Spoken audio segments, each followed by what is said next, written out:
World campus connect May 2 Kannur hotel Sky Pearl, May 3 Kozhikode Hyson Heritage. ഒരു ആശ്വാസമുള്ള ഒരു വാർത്ത ഇപ്പോൾ വരുന്നത് അത് കോഴിക്കോട് നിന്നാണ്. നമുക്ക് അതിലേക്ക് വളരെ പെട്ടെന്ന് പോവാം. ഈ പൊള്ളുന്ന വേനലിനിടെ വലിയ ആശ്വാസമായി കോഴിക്കോട് മുക്കം ഭാഗത്തൊക്കെ വേനൽ മഴ ലഭിക്കുന്നു എന്ന് അറിയുന്നു. ചാത്തമംഗലം മുക്കം മേഖലകളിൽ ശക്തമായ മഴയാണ് അനുഭവപ്പെടുന്നത്. ശരത് എസ് ചേരുന്നു. ശരത്ത്, ദൃശ്യങ്ങളിൽ ആ കുഞ്ഞിന്റെ തുള്ളിച്ചാട്ടം കാണുമ്പോൾ തന്നെ മനസ്സിനൊരു കുളിരാണ്.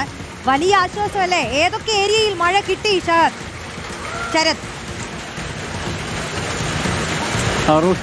അതായത് കോഴിക്കോട് നഗരത്തിലൊക്കെ തന്നെ വലിയ വേനലും ചൂടും ഒക്കെ തന്നെയാണ്. പക്ഷേ കോഴിക്കോടിൻ്റെ മലയോര മേഖലയിലാണ് ഇപ്പോൾ വേനൽ മഴ ആശ്വാസമായി പെയ്തിട്ടുള്ളത്. പ്രത്യേകിച്ച് മുക്കം, കാരശ്ശേരി, ചാത്തമംഗലം അടക്കമുള്ള മലയോര മേഖലയിലാണ് വേനൽ മഴ പെയ്തുകൊണ്ടിരിക്കുന്നത്. ഇപ്പോഴും മഴ അടങ്ങിയിട്ടില്ല.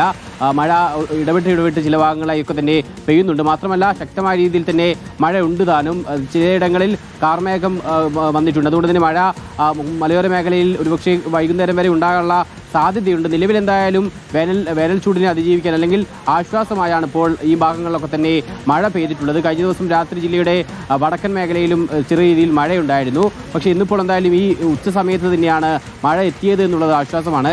കുട്ടികളെ സംബന്ധിച്ചിടത്തോളം അവർക്ക് ഈ ചൂട് വലിയ പ്രയാസം ഉണ്ടാക്കുന്നതാണ്. പ്രത്യേകിച്ച് വീടിനകത്തിരിക്കാൻ പോലും കഴിയാത്ത രീതിയിൽ വലിയ ചൂട് പൊതുവിൽ ജില്ലയിലുണ്ട്.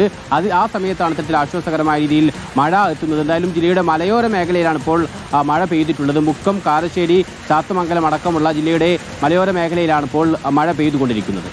ശരി, മഴ പെയ്യുന്നു എന്നുള്ള വിവരം കോഴിക്കോട് നിന്ന് ചാത്തമംഗലം, മുക്കം മേഖലകളിലാണ് ഒരു വേനൽ മഴ ലഭിച്ചുകൊണ്ടിരിക്കുന്നത്. ഒരു ശക്തമായ മഴയാണെങ്കിൽ വലിയ ആശ്വാസം തന്നെയാണ് അല്ലേ?